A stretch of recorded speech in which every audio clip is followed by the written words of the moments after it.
Sales conversations where both buyers and sellers win are rare and plagued by the cringe. We've all felt it. It's that sinking feeling that both buyer and seller get when the conversation is going off the rails. My name is Adam Clay. I'm the CEO of Rainmakers.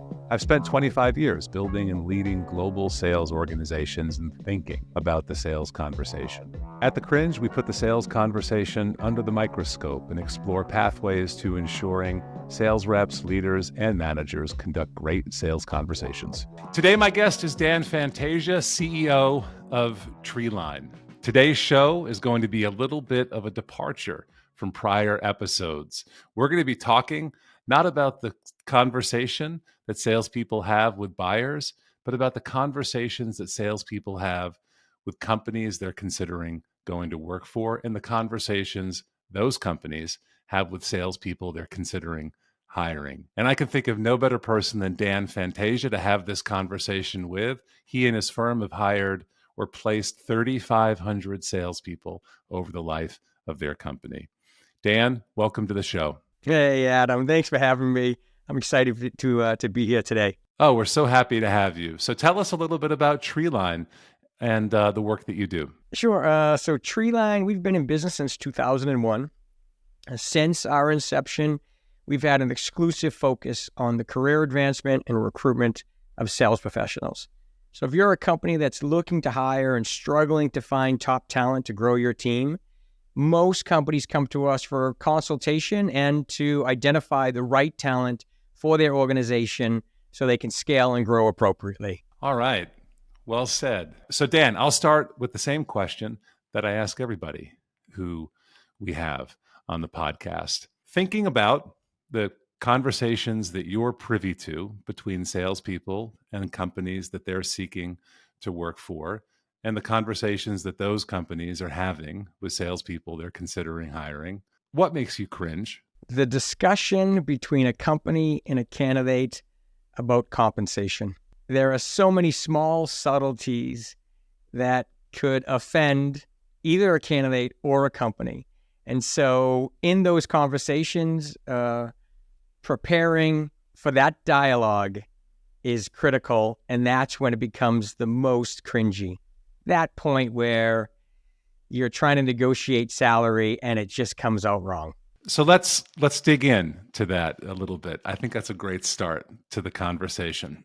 So let's take it from the side of the salesperson. So I'm a salesperson, I'm a candidate for a role, and I'm having a conversation with a company that may represent my future employer. What are some of the points of guidance, or what advice might you give the salesperson to having or structuring an effective conversation at that moment? Well, where it usually goes wrong is if a candidate has not set accurate expectations throughout the conversations and process, and vice versa, the companies haven't done the same.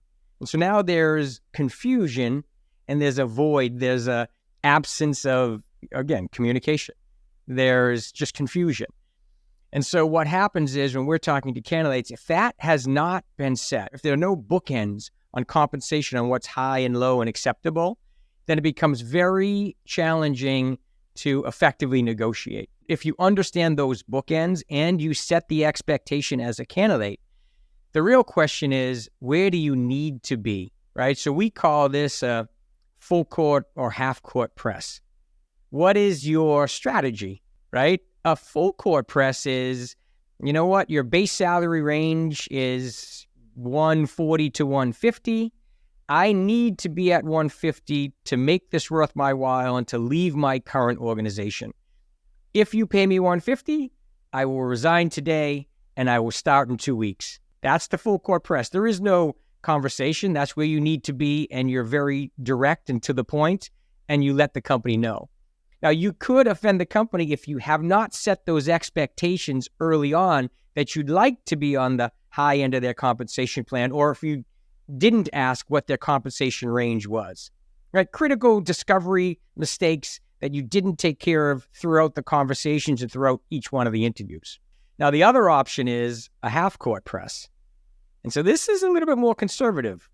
This is, you're less confident. You really want the opportunity. You're less confident and what you deserve for the particular role. But if you're at final stages and the company's talking to you, then that's a good sign, right? You do have leverage. It's like buying a home. Once you decide on that right home, right, Adam, and you're emotionally attached, you don't want to lose it. You don't want to let it go. You don't want to put the months and months of time back into looking for a new home, right? Same thing with the job search, and same thing for a company searching for candidates. They've been doing this for a month or 2 months, and they found you. So now the half-court press is really, I would like to be at $150,000 base. Ultimately, that's where I need to be, and I will resign today with that offer, and I'll be ready to start in 2 weeks. I would also consider $145,000 base. It's not exactly where I want to be, but I would consider $145,000. But I will not resign today, and I need to see it in writing, and I need a little bit more information so I can review this with my family and decide if it's the right fit for me or not. I'm super excited. I'm very interested. 150, I'm resigning today. 145, just give me a little bit more time. So now you're giving the company the opportunity to make a decision. Do we really want this person? Do we go for the extra 5,000 and lock them down today? They'll stop their search. They'll tell every other company they're interviewing that they're not considering them anymore, and they'll resign today? Or do we take the chance, lowball them a little bit, see if we can get them, but we know we're at risk? And if that's the case, you could lose this candidate to a competing offer or counter offer or all kinds of things. So the half-court press gives the company a little bit more flexibility. They can make the decision without forcing their hand. You're letting them decide, do we give this person 150 and they'll resign today, or do we roll the dice and give them 145? But it's a softer way to approach it. That's about as clearly put as I've ever heard that conversation described. I'd love to spend a couple of minutes and unpack it. So, in your opinion, what typically prevents a salesperson from being as clear as you just were? They should consider the interview process a sales process. Okay. Right? So they should, in the first interview, they should be running through the discovery call. They should be asking the tough questions, right? There should be no shock and awe. The close to an interview process, an offer being extended, should be the logical progression of the conversations. If there is a shocking moment at that final offer stage, then the candidate and the company have not done a great job communicating or setting expectations, right? Like, we would never let that happen in a million years. Day one, we would, before the candidate ever interviewed with one of our clients, we'd be downstreaming them on what the comp plan looks like so that no one's wasting time, and vice versa. We're making sure, the candidate actually thinks, based on their experience in interviewing after the first time, actually they need to either be on the high end of your comp structure or higher. Do we want to keep this person moving in the process, or should we remove them from the process now? But the conversation, and sometimes, a lot of times, companies just need help with that. The conversation should be very honest and upfront at the first sign of interest. And that is the second you pick up the phone and start talking to a candidate, and the second a candidate starts talking to a company. In that first conversation, you should be on the same page around what compensation looks like, because why go through all of the work and all of the interviews if you can never bring it together? Yet I think it happens. And I would hazard a guess that it happens the majority of the time, that an awkward point in the conversation around compensation is invariably going to be reached. So let's peel that back a little bit. You just gave what I thought was a great soundbite to the episode. And that is this notion that as a seller, a good interview process bears a striking resemblance to a good sales process.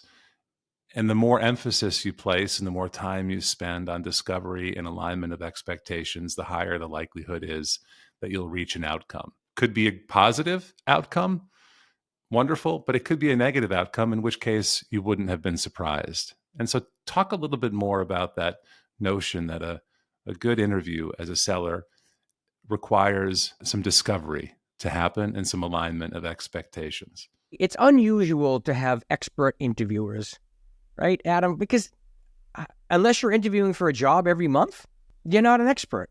If you're in That's your right. current role for 5 years, you're not an expert. Like, if you are considering an opportunity and you're trying to figure out your strategy as a seller, refer back to what makes you a talented seller. What does the process look like? There is leadership, there is conversation, there is dialogue, there's discovery, right? The ultimate way to sustain a healthy career and find a company that's a good match is to be able to comfortably ask the questions you need to make sure the opportunity is the right fit, and vice versa. As a company, you should be able to ask the right questions, right? Don't sell me and I won't sell you. Let's figure out, I'll tell you exactly what this opportunity looks like and what we're doing. And if it is a good match, then you will have a career here for many years. But if you oversell me or I oversell you, what's the use? If you last here for a year or less, we both made a humongous mistake. So let's just have honest dialogue. A cringy moment is also when a company says, we want to hire this type of individual, and then we produce that type of individual, but they're more expensive. And they say, it's okay, I still want to talk to that person. Okay, can you afford them? And they said, well, let me just talk to them. And so right off the bat, what does that mean? That means, okay, so you're going to talk to this wonderful, talented person and try to sell them on your opportunity being so great that it's worth a decrease in base salary, right? That's cringy. We will not do that. We're not going to put the candidate or our team or your team through that unless you have the budget and can afford this level of talent. Otherwise, it's super deceitful. And if you do accomplish it and you do hire this person, but your comp plan doesn't support their income or lifestyle, they're going to leave. And they're going to leave in 9 or 12 months. And you will have wasted so much time hiring the wrong person and hoping to convince them that they should stay because the organization is so awesome.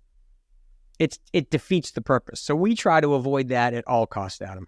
So the potential for a serious cringe exists on both sides of the table for dramatically different reasons. I want to circle back to something that you said. So you said no one is really an expert in interview. Sure, that makes a lot of sense. People don't interview very frequently at all. And there's a definitive skill required there. If I heard you correctly, I think you said in the case of salespeople, if you approach the interview in the same way that you would a sales conversation, there is the benefit of putting your selling skills, your conversational skills on display for the company that's going to hire you. And for the purpose of this conversation, that could mean you ask more questions, which I think would lead to better alignment. That's your point. And you talk a little bit less. But I think in an interview, the temptations are very similar to a sales conversation. Lots of candidates, I imagine, just absolutely pitch the heck out of themselves and don't spend time understanding whether or not there's even a reason to be having a conversation. Now, I don't want to go too far and color your response, but I think for the people who are listening, this is probably interesting, particularly to the less experienced interviewers or those individuals who are on the front side of their career. Tell us a little bit about your thoughts on that point. Discovery versus pitching. Yeah, you are dead on. We always talk about this. If you don't understand what the company does and what their challenges are, and you haven't done a good job at discovery, but you spend a lot of time selling the company on why you're the right fit, do not be surprised if after day one you realize you're in over your head. Yeah. Right? Or you're in the wrong role, or you negotiate a compensation plan that is wonderful for you, but you're over your skis. Or don't be surprised if you haven't gotten a call back and you didn't get the job. Or you get the job and it's a mistake. As you get further along in your career, you realize that you make money in environments that you can succeed in. You don't make money necessarily just because you negotiated a better base salary. You need to find an environment that you can sustain yourself, a culture, core values that you align with.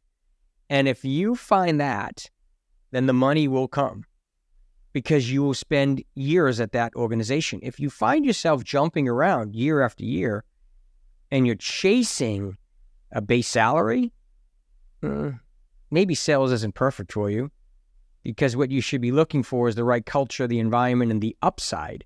If you can find something you're really good at, you'll make that money 10 times over by finding the right organization, not the right base salary. That's interesting. So let's see if we can't bring that very point that you just made down to a very tactical level. So what are some of the questions that a salesperson might not think to ask in an interview that would expose, not just the fundamentals? Am I qualified for the job? Is this something I can do? Do I feel good about the work I'm doing? But some of the more subtle points, which would lead to an opportunity to have a long-running career in that company, things about the people, the culture, and so forth. What are some of the questions that you would want to see a salesperson ask to help them determine whether or not that fit that you just described a moment ago is present? I don't think anyone's ever asked me this question, Adam. This is good. All right. Yeah, I know it is, and people need it. So first and foremost, sometimes people get nervous going in and they don't feel as though they should take leadership in an interview process, but there has to be some discovery, or you'll make a mistake and find the wrong place. The second thing is, it's not all about technology, what the product does. There are other questions, like how many people are on your sales team? What is the quota for each one of these sales reps, and how many of them are hitting quota? And it's not to be insulting, it's to understand the model. And by the way, the company should feel very confident offering this information because it's truthful. If nobody's hitting quota, okay, there might be a challenge, but we're all close to it. So what are the challenges? Why aren't people hitting the quota? Right? Like real, genuine, authentic conversation, Adam, right? Past the trick questions and everything else. Like, let's just talk through this for a second. How many people are hitting quota? What is the average ACV? Or what is the, average sales size? What's the sales cycle? What are the challenges? Who's your core customer? The target audience you're selling to? What are you finding to be pitfalls or challenges? Like honest dialogue. Because if you're a good salesperson, every company has their issues. You're just trying to understand what are the challenges. And in my experience, when I've experienced these same type of challenges, am I great at this? Do I see this technology and see a real opportunity and know that I can help this company? Or is it a pitfall? Is it something that I just don't want to be part of? It's just too challenging. Well, then I'd rather know that. And the company would too. Why hire a person and then for them to find out in 3 months or 6 months that nobody's hitting their numbers and they feel deceived? So let's just chase that thread a little bit. So, part of what we talk a lot about on the Cringe are the questions that reveal what's on the buyer's mind, the circumstances in the organization that will, allow the seller and by extension, the seller's organization to understand whether or not there's something here that the seller's company can actually help with, right? Whether there's even a reason to keep talking. And the recurring theme is that asking some of those questions can make the seller uncomfortable. Asking those questions inartfully will make the buyer uncomfortable. Hit us with a few questions that a salesperson would not necessarily think to ask, because you took us through some very tactical questions around performance and dynamics of a deal and how successful the sales organization is. But what are a few questions that might make the lay salesperson in an interview a little uncomfortable asking, but if asked and answered honestly by the company, are going to be revealing? A few things, and this is culturally. One is to understand the core values of the organization to make sure that you align with it culturally, or the core values of the person you're talking to. They should know what the core values of the company are. And that is critical, because if you do not align culturally, it is hard to be successful in a sales organization. The second thing is understand what size organization you're considering. And when you look at the different sizes of organization, they have different challenges. If it's a founder-led sales organization, the founder is driving sales, the question should be, how does your sales process work now? If it's a mid-market sales organization, right? What you're trying to understand is, what do the top sales representatives in your organization do to be top sales representatives? And if it's more an enterprise role, then it's trying to figure out, based on the size of the company and based on my experience, do I fit better in a large corporation with lots of support?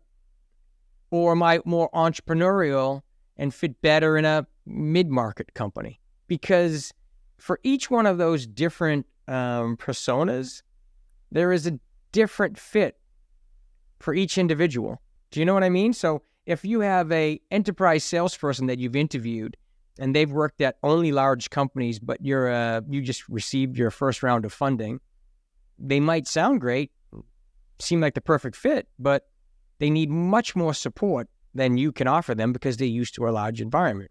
And vice versa, if you have a person that has worked at small and large companies, but they talk about their successes only in the large company, and you're a smaller organization, are they the right fit? So for those individuals, they need to talk about the audience they're selling to, small, mid-size, and large companies, what the culture looks like, what the environment looks like, and if they are a good fit. Let me drill down on this notion of asking the person that you're interviewing with about the company's core values, because that's a term, you know this as well as anybody, I imagine, that means the words printed on the website to some people, but it means something deeply personal and heavily internalized to another person. How do I know when I ask a question about core values, seeking a value match between I as a salesperson and my future employer? How do I know if I'm getting authenticity or if I'm just getting copy off of the website? Well, I can tell you what we do. When we're interviewing individuals, we interview based on their successes and their background. We also interview on their core values. And the reason why is because we also then, manage them through talent assessments based on core values and productivity. So for our organization, and whether it's a company or a job seeker looking for a conversation, we ask questions around core values. Like, one of our core values is do what's right. So we ask questions around, silly questions like, have you ever parked in a handicap spot? Little things just to understand we believe in doing what's right. Do you believe that same thing? And so as a candidate, when they look at the core values, they should be asking the managers, one of your core values is grit. Well, what does that mean to you, right? And I can explain what it means to me, because I want to find a company that shares the same core values. And if you share the same core values, your chances of success are that much greater. And it seems so silly, but I can tell you personally, when we go through our talent assessments, if someone is not sharing our core or living the core values on a daily basis, you'd think it doesn't affect them. It does.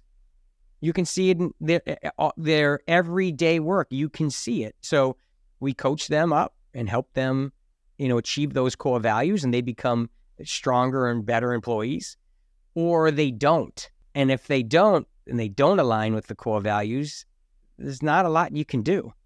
And so for a person interviewing, you want to make sure you understand that. And so I think what you're also saying by implication is that as a seller, if I'm interviewing with a company and they talk about their core values, but they're not inquiring about whether those values are present in me, they're not asking the questions that would lead them to a determination as to whether I, to use your example, consistently do the right thing, or whether I approach challenging circumstances with resilience and grit. If they're saying those things matter, but they're not taking time to really inspect or understand where I am relative to those values, then that's that speaks volumes to what that company is actually about. And so I want to turn the corner and talk a little bit about what this all looks like from the perspective of the hiring company. But one last question, the seller's discovery of the opportunity. I think that really strong questioning skills, diagnostic skills, comfort with asking questions that are uncomfortable, I think they're in short supply within the sales ranks. I believe, because, in my day job, I get to talk to sales leaders pretty much every day, that everybody is looking for it. And I can tell you, I can recount, vividly where I've had a candidate sales rep in front of me who has really asked me challenging questions that have made me think about my closely held assumptions about the role and about the company and what it means to be successful, in this case, as a salesperson.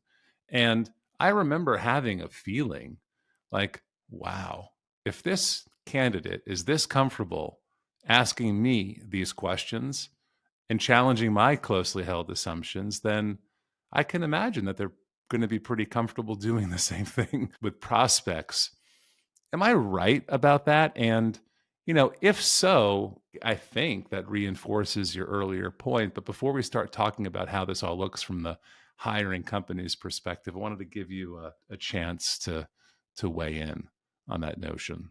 You are exactly right. When our clients talk to us about how impressed they are with a candidate, it is because they have the confidence and the ability to take leadership and ask the right, tough questions. And to your point, a strong CRO, president, executive appreciates that dialogue, right? They appreciate and realize how talented the person is that's sitting across from them. They don't see it as a weakness or a concern. They see it as an advantage. I remember a candidate, I hired him. Turns out multiple times I hired this individual. Asked me very early on, they were young at the beginning of their career. They asked me why I would fire them and what will have happened if in a year from now, he and I are sitting having a conversation and I'm deeply unsatisfied with their performance. Like, what will have gone wrong? And that question always stuck with me because it seemed to require a little bit of courage, because you might hear things in there that you don't want to hear. But I always thought that was a very interesting question. What do you think about that? I like any question that's honest. If they're genuine and trying to figure this out, if they're asking questions that are important to them and not just answering my questions with what they think I want to hear, then I really appreciate that dialogue and candor. And so that is the type of person that I would like to hire. I love that. All right. So Dan, to turn the corner in the conversation, I want to talk a little bit about what the interview process for a salesperson looks like from the perspective of the hiring company. And, for anybody who's catching this episode midway, I would remind them that you and your firm have placed 3,500 salespeople into roles. When you and I first met, I found that number absolutely staggering. I was like, gee, I got to get Dan on the show because he's going to have a lot of insight for the people who would otherwise tune in to the Cringe. So from the perspective of the hiring companies that you work with, what are the do's and the don't do's in the interview they have with a salesperson? So do's and don't do's. One, research the company. Know who the company is at all. Like this, we've had thousands and thousands of interviews. And if you don't research the company, then the company is not going to move forward. Make sure you know why you're a good fit for the organization. And I say this to hiring companies because we did a survey with hundreds of CROs.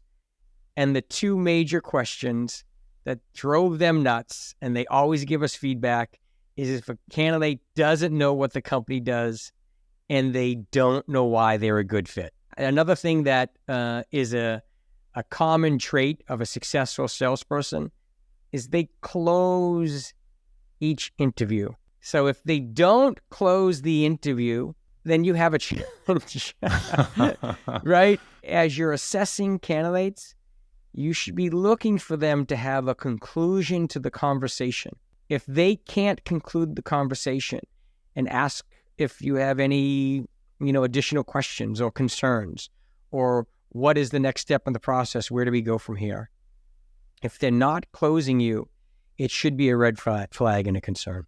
All right, so let me just play that back. So in the position of a hiring company, your advice, if I don't do anything more in the interview, would be to determine whether or not that candidate prepared for the interview, whether they have a good understanding of why they're a fit for this role, or to touch on the first part of our conversation, whether they're actively looking to understand that. And the last one would be, do they close for next steps? Now, some of our listeners are going to hear that and they're going to say, well, everybody knows that. But I'm going to guess that you're bringing it up because you would suggest that while it seems so basic and full of common sense, that enough people do it for you to want to bring it up here. Is that right? Yeah. I mean, this is oversimplified. Those are 3 questions. There's a lot more to unravel here. Interviews are super complicated based on your environment, your company size, and what you sell. But yes, it is amazing how common we get feedback that is, the candidate didn't know anything about the company. What are you doing at Treeline? Why didn't this candidate know anything about our company? Or they never closed me. They didn't even ask for the next step, Dan. Who is this candidate? Why would they be a good fit? If they can't close me, how are they going to close our clients?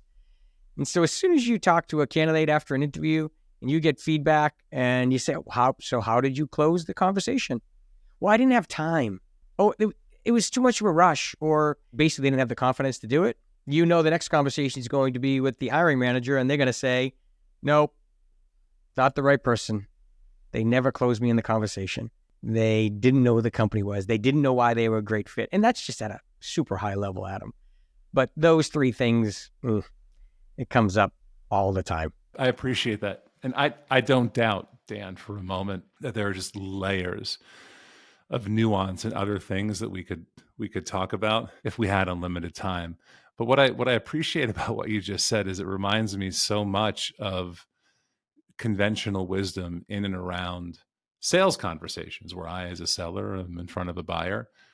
The rules of a good sales conversation haven't really changed in a very long time, yet, many salespeople find themselves in violation of those rules on a regular basis, even though there might be 30, 40, 50 years old. And yes, there's plenty of innovation that happens on a regular basis. But, few people are surprised to witness in a sales conversation that some of the very basic stuff has been overlooked. I guess what you're saying is it's the same in an interview, that there's just a very basic level of things you have to do that many people still don't do. Yeah. As a company, you look at a resume and you say, okay, on paper, this person looks great. Let's talk to them. To find out they know nothing about the company, they did no research. Eesh, cringe. Indeed. Indeed. They didn't close. Why the heck didn't they close? Everything was going so great, Dan, but they never closed me. Why didn't they ask me for the next step?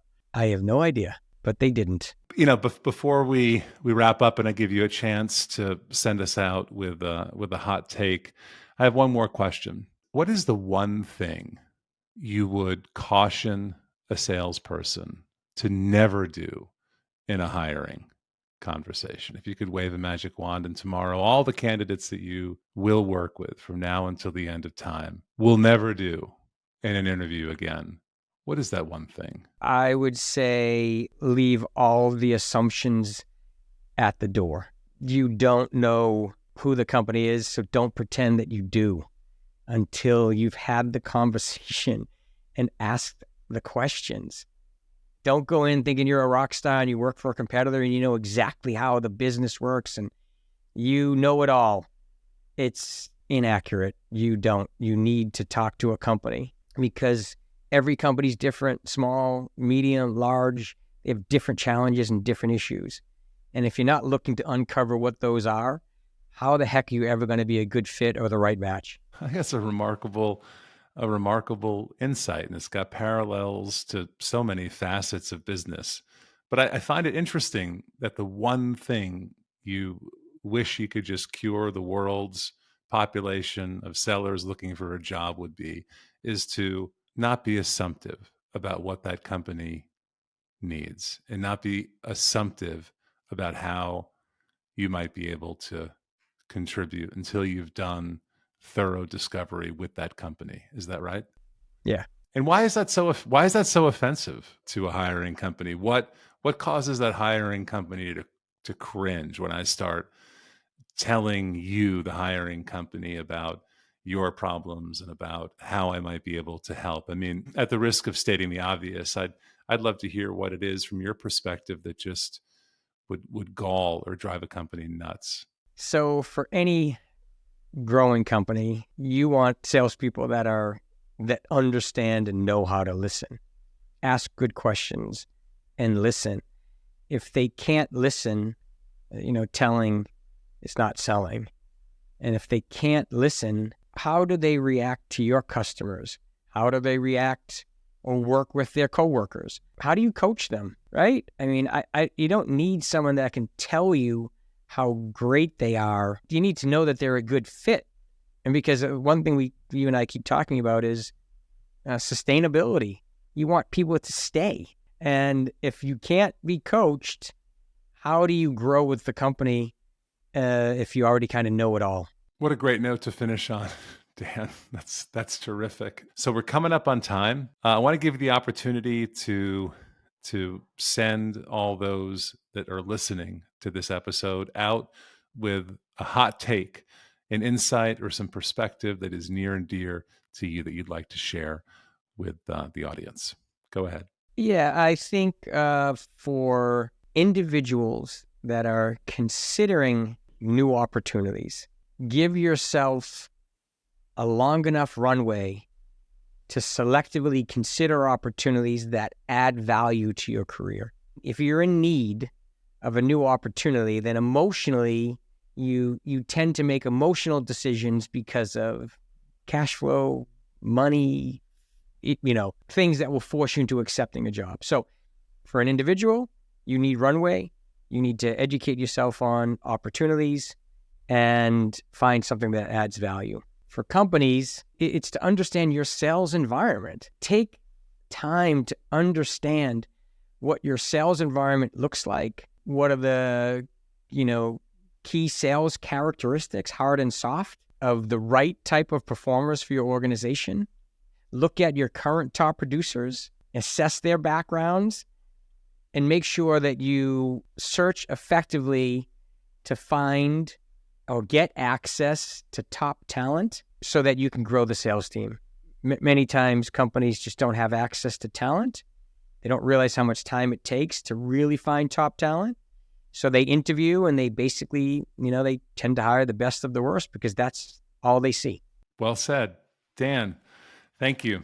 Today, my guest has been Dan Fantasia, CEO of Treeline. Dan, this was an awesome conversation. Thank you so much for stopping by the Cringe and spending all of this time with us. It's been a pleasure to have you here today. Oh, thanks for having me. It's been awesome. You've been awesome. This is great. Really, really good conversation. If you've enjoyed listening, follow me, Adam Clay, on LinkedIn. I'm regularly sharing cringe-killing thoughts around the sales conversation there.